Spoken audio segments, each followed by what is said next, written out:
karena ini ada kemudahan. Cukup dengan 3,5 gram akan langsung diberikan pinjaman 25 juta dan langsung bisa dipergunakan untuk sebagai biaya pendaftaran haji untuk mendapatkan porsi haji. Untuk selanjutnya nih, Pak Ustadz akan menjelaskan seberapa pentingnya nih Pak ibadah haji untuk kita. Mari kita sama simak penjelasan atau tausiah dari Bapak Ustadz Asep Darmawan. Untuk Bapak Ustadz kami persilakan. Alhamdulillah. Bismillahirrahmanirrahim. Assalamualaikum warahmatullahi wabarakatuh. Waalaikumsalam. Alhamdulillahirabbil alamin. Wassalatu wassalamu ala Rasulillah wa ala alihi wa ashabihi ajmain. La haula wala quwata illa billahil aliyyil azim. Pertama-tama mari kita sama-sama bersyukur kepada Allah ya, di saat-saat seperti ini kita masih bisa bersilaturahim, dipertemukan oleh Allah dalam kesempatan yang berbahagia. Kita sama-sama membahas tentang urusan haji. Ya, mudah-mudahan dengan kita bersyukur kepada Allah ini bisa menjadi wasilah kita bersama bisa berangkat haji ke tanah suci, menunaikan ibadah haji tidak sendiri, tetapi bersama suami, bersama istri, bersama anak-anak, bersama keluarga tercinta datang mendekatkan diri kepada Allah. Nah, mudah-mudahan dengan kita bersyukur kepada Allah ini di hari yang baik ya, 10 hari awal di bulan Dzulhijjah, di mana sebetulnya jemaah haji sedang berkumpul semua ini ya, cuma karena keadaan yang tidak memungkinkan sehingga jemaah dari Indonesia tidak bisa berangkat ke tanah suci. Tetapi insya Allah ini tidak mengurangi rasa hikmat kita, kekuatan niat kita untuk berangkat ke tanah suci. Dan saudaraku yang dirahmati oleh Allah, hari ini juga kita bersyukur acara ini mendapatkan fasilitas yang sangat luar biasa dari Pegadaian Syariah, yang mana Pegadaian Syariah juga merupakan perusahaan perusahaan negara ya, perusahaan BUMN, bukan perusahaan swasta, bukan perusahaan abal-abal, tapi perusahaan negara yang betul-betul menjamin kita untuk bisa berangkat ke tanah suci. Jadi ini merupakan satu pintu gerbang bagi kita semua yang ingin berangkat ke tanah suci, disediakan oleh negara. Ya, tempatnya disediakan, kemudian ornamennya, alatnya disediakan, tinggal kita memanfaatkan apa yang telah disediakan oleh pemerintah untuk mewujudkan niat kita berangkat ke tanah suci. Ya, tentunya saya sangat yakin sekali Pak Rudi ya, sangat-sangat yakin bahwa kalau ditanya seluruh masyarakat Indonesia, Mas, Pak, Om, Tante, mau berangkat haji nggak? Pasti semua jawabnya mau, betul kan? Betul. Mau berangkat haji nggak? Mau ya. Emang situ aja, saya juga mau. Ya. Jadi kalau orang Islam itu kalau ditanya mau berangkat haji nggak, mau ya, pasti semua mau. Cuma permasalahannya adalah kenapa belum berangkat haji? Ya, kenapa kok lebih banyak yang belum berangkat haji daripada yang mengupayakan berangkat haji?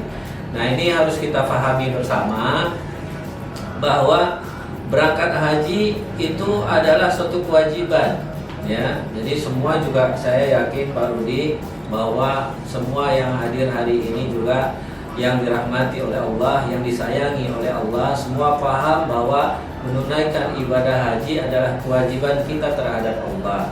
Ya, dari lubuk hati yang paling dalam kita paham betul bahwa saya harus berangkat haji sebelum mati. Pasti ya, saya harus berangkat haji sebelum mati. Tapi permasalahannya adalah kita mati dulu apa berangkat haji dulu, gitu kan? Betul enggak ya? Nah, mudah-mudahan semua yang hadir hari ini kita berangkat haji dulu baru mati ya. Ya, insya Allah. Jadi kita berangkat haji dulu ya, matinya belakangan nanti insya Allah.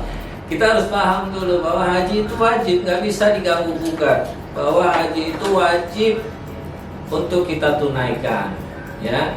Nah, ini harus kita masukkan ke dalam lubuk hati yang paling dalam ya, saya harus berangkat haji. Nggak bisa enggak, ya saya harus berangkat haji. Kenapa? Karena itu kewajiban saya untuk menunaikan ibadah haji kepada Allah. Coba bayangkan kalau kita mati kemudian kita belum berangkat haji.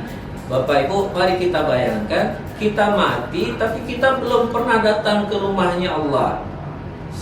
Kemudian kita berjumpa dengan Allah, ya. Kita berjumpa dengan Allah. Begitu kita mati kita berjumpa dengan Allah, tapi kita belum pernah datang ke rumahnya satu kali pun selama seumur hidup. Sementara ibadah haji adalah kewajiban kita untuk ditunaikan. Ada banyak beredar di masyarakat bahwa itu kan untuk yang mampu, Ustaz, ya. Ibadah haji itu kan hanya untuk orang-orang yang mampu.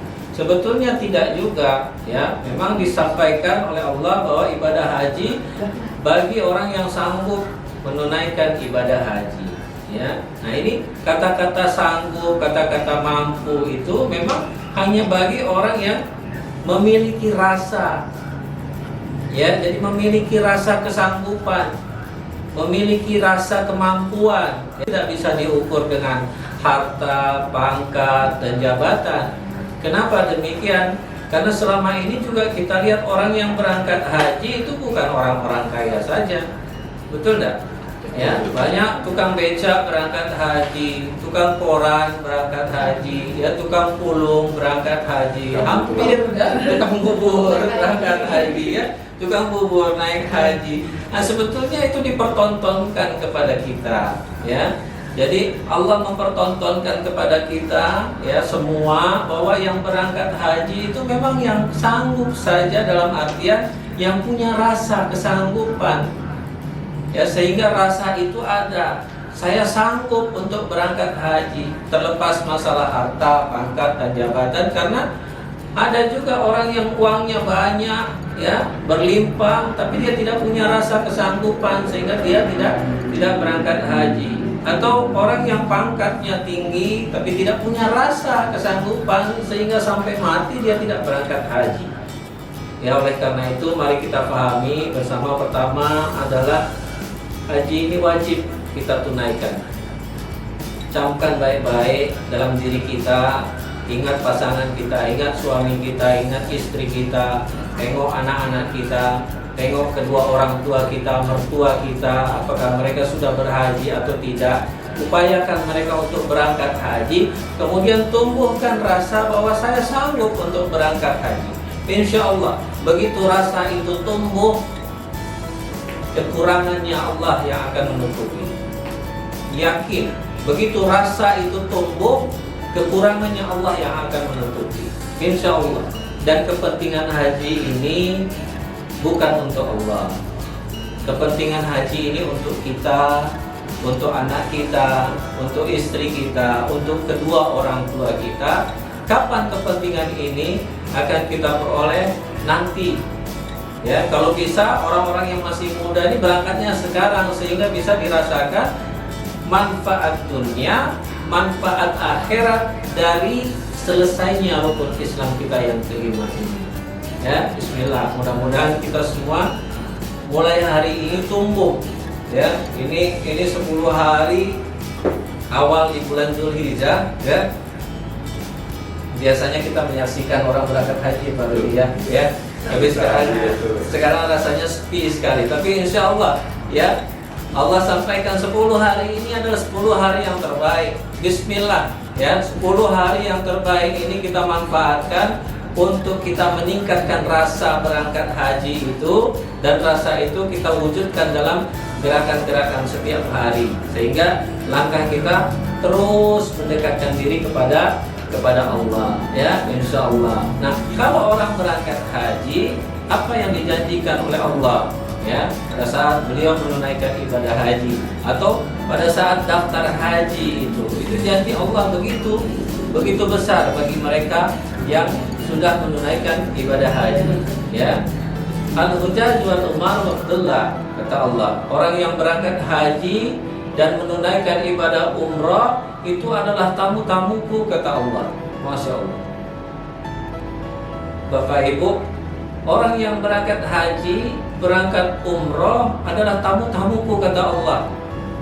kita akan datang menunaikan ibadah haji, menunaikan ibadah umrah, menjadi tamu Allah. Jadi ada konsep tamu dan tuan rumah di sana. Kita tamu datang, ya. Kemudian ada tuan rumahnya. Siapa tuan rumahnya? Allah yang memiliki langit dan bumi. Coba bayangkan, ya. Kalau kita datang bertamu, kadang dikasih minum, dikasih kopi, dikasih kue, ya, kadang dikasih makan, ya. Kalau Ustadz datang pulang dikasih amplop, kadang-kadang, betul ya, betul ya. Itu tamu, bagaimana memperlakukan tamu, memuliakan tamu. Nah, ini tuan rumahnya bukan manusia, tuan rumahnya pemilik langit dan bumi. Allahu Akbar. Tuan rumahnya pemilik langit dan bumi. Jadi sebelum mati manusia itu, umat Islam itu diberikan kesempatan untuk Allah datang. Datanglah.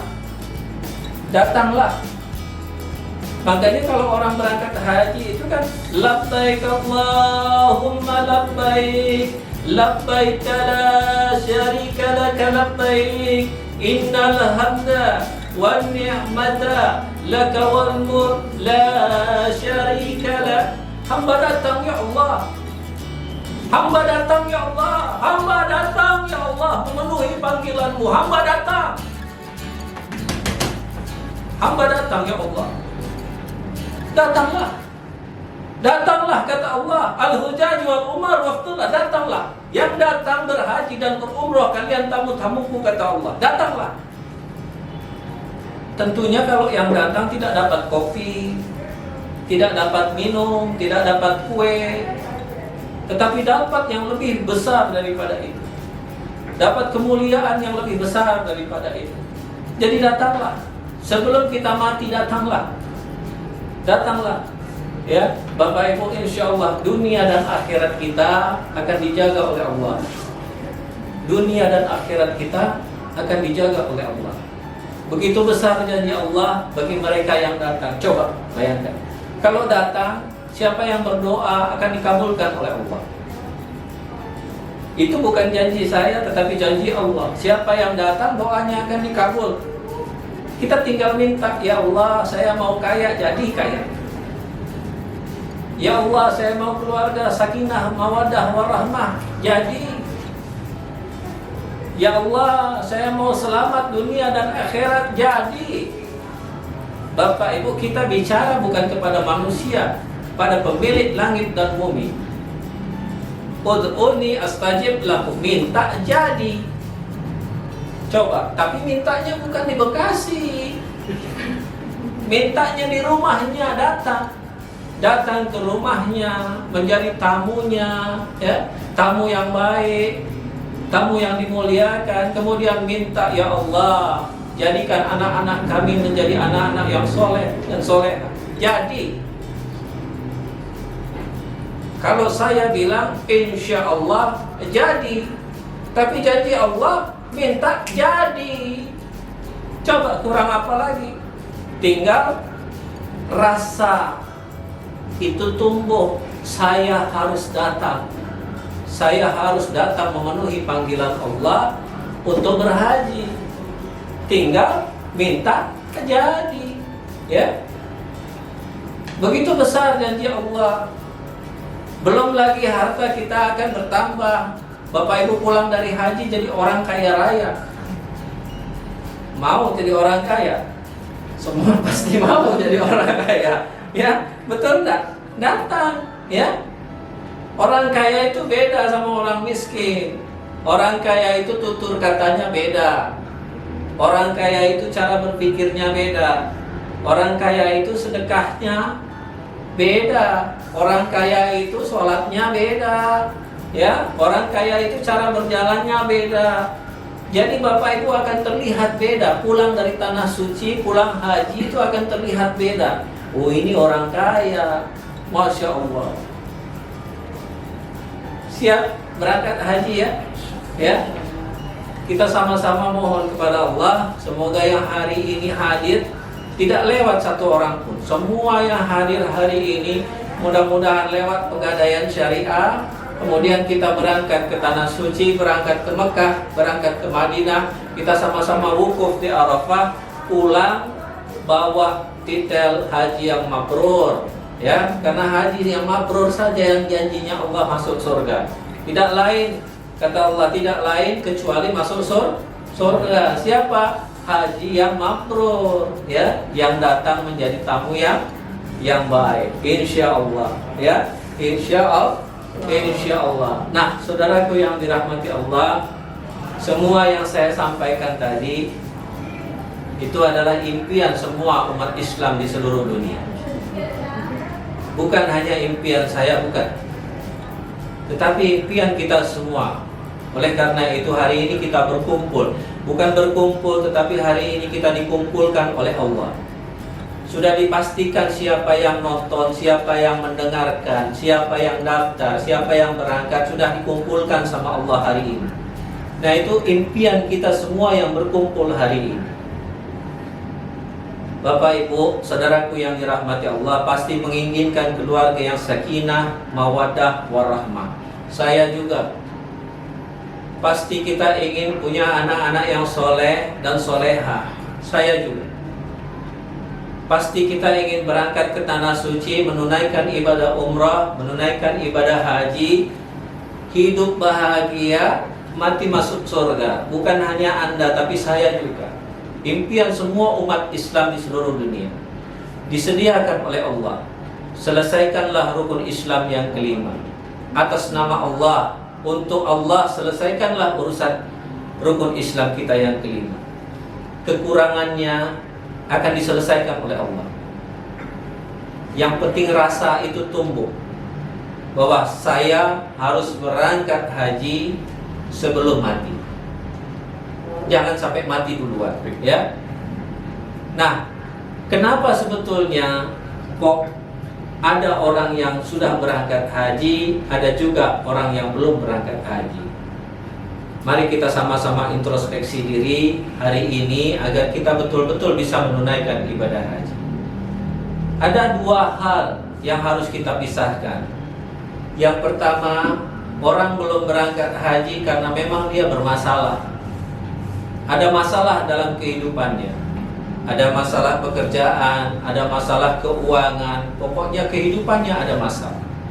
Nah, orang yang punya masalah ini tidak perlu berkecil hati, karena memang mereka ini sedang diberikan ujian dengan masalah oleh Allah. Nah, ujian ini tidak akan sebesar daripada kemampuannya. Insya Allah akan berlalu. Ujiannya akan berlalu, cobaannya akan berlalu, kemudian dia akan berangkat haji. Insya Allah, saya yakin. Yang kedua, yang pertama kita dudukkan orang-orang yang bermasalah. Yang kedua adalah orang-orang yang beralasan. Orang belum berangkat haji karena memang dia banyak alasan. Alasan mulu. Tong, kok belum berangkat haji? Iya Ustaz, belum ada duit katanya.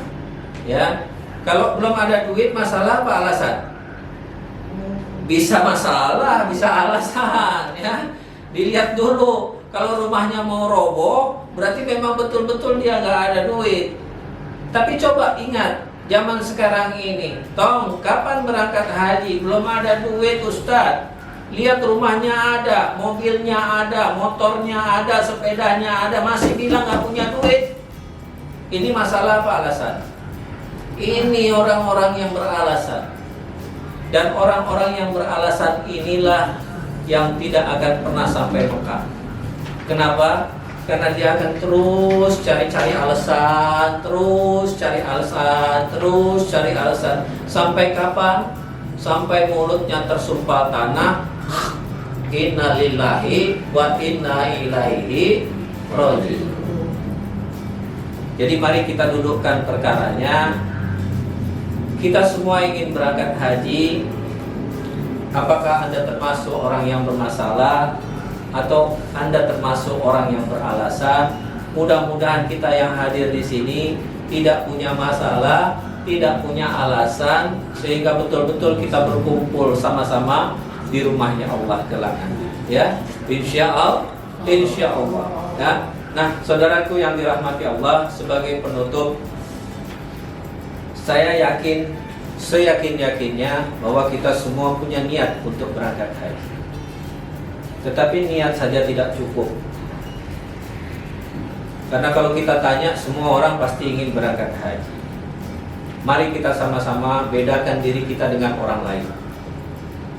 Anda punya niat, saya juga punya niat. Bedakanlah diri kita dengan orang lain.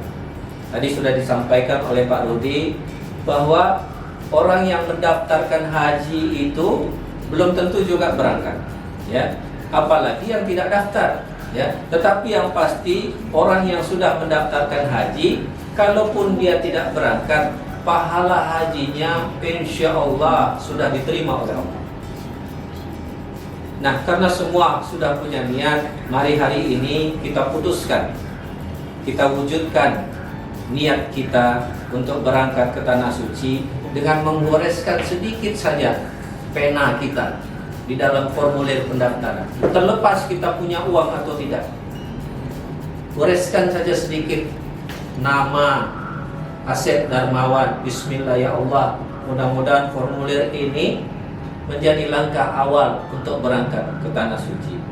Nah, itu yang akan membedakan, itu yang akan membedakan kita dengan orang lain. Orang lain punya niat, saya punya niat. Orang lain belum daftar, saya sudah daftar. Apakah Anda berangkat? Belum tentu. Karena ada orang sudah nunggu 15 tahun juga tidak berangkat. Tetapi ada orang yang baru kemarin daftar, tahun berikutnya juga berangkat. Urusan berangkat biar Allah yang menentukan kapan kita berangkat. Tapi urusan daftar, kita yang menggerakkan tangan kita, kita yang melangkahkan kaki kita menuju loket pendaftaran. Tetapi itu akan membedakan posisi kita di hadapan Allah. Mari, saudaraku yang dirahmati Allah, niat saja tidak cukup, tetapi keputusan kita untuk melangkah menuju ke arah yang sama, itulah yang akan membawakan hasil. Insya Allah tidak akan ada yang sia-sia. Demikian Pak Rudi. Ya, terima kasih. Assalamualaikum warahmatullahi wabarakatuh. Waalaikumsalam. Pak Ustadz, terima kasih banyak Pak. Sampai merinding loh saya Pak. Langsung buru-buru daftar nih Pak. Saya kan langsung daftar nih Pak. Iya, harus daftar. Jadi jangan ada ragu-ragu lagi nih kita ya buat daftar ya Pak ya. Karena kan bahwa haji itu wajib punya kan. Terus juga kalau masalah rezeki pun, insya Allah nanti makin dipermudah lah ya sama Allah untuk mendaftarnya ini. Pak Haji langsung nih on the way Pak kita. Baik Bapak, mungkin ada yang mau ditambahkan lagi nggak nih Pak untuk para peserta webinar kita? Ada yang ditambahkan? Saya tambahkan sedikit ya Pak. Ya, Ya, Bismillahirrahmanirrahim. Saya tambahkan sedikit ya. Bismillahirrahmanirrahim. Saudaraku yang dirahmati Allah, saya betul-betul berharap bahwa kesempatan ini dapat kita maksimalkan dengan sebaik-baiknya. Kenapa demikian? Karena ini kewajiban kita untuk menunaikan ibadah haji, ya.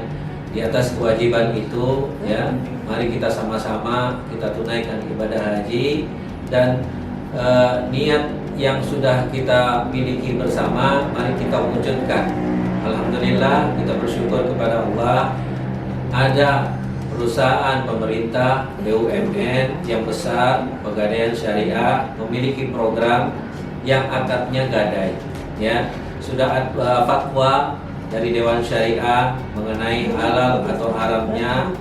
Masyarakat umum boleh saja berpendapat, tetapi yang jelas fatwa dari para ulama telah dikeluarkan bahwa ini dapat kita manfaatkan sebaik-baiknya. Mari kita manfaatkan sebaik-baiknya. Mari kita melangkah, 1 langkah, 2 langkah, 3 langkah. Insya Allah saya yakin, insya Allah saya yakin kita semua akan sampai ke Tanah Suci, tidak sendiri, bersama keluarga tercinta, insya Allah. Baik Bapak, sebelumnya saya mau mengucapkan terima kasih untuk Bapak Rudi, Bapak Ustadz sudah mau sharing-sharing nih sama kita di sini. Dan Ibu Kamelia, saya juga mengucapkan terima kasih juga untuk sharing-sharingnya. Terus jadi hari ini kita udah banget ya ilmu-ilmu juga nih dari Bapak Rudi dan Bapak Ustadz juga nih. Untuk sharing-sharing sama kita hari ini, jangan lupa juga nih kalau mau tahu lebih soal investasi emas bisa like, komen, dan subscribe YouTube Gold ID Rudi Kurniawan. Baik Bapak, kita akhiri webinar hari ini. Semoga menambah ilmu dan langsung nih buru-buru daftar ya di Pegadaian. Jangan sampai kita harus nunda, kita nggak tahu umur kita sampai kapan. Ya, saya ucapkan terima kasih untuk para peserta hari ini. Assalamualaikum warahmatullahi wabarakatuh. Waalaikumsalam warahmatullahi wabarakatuh.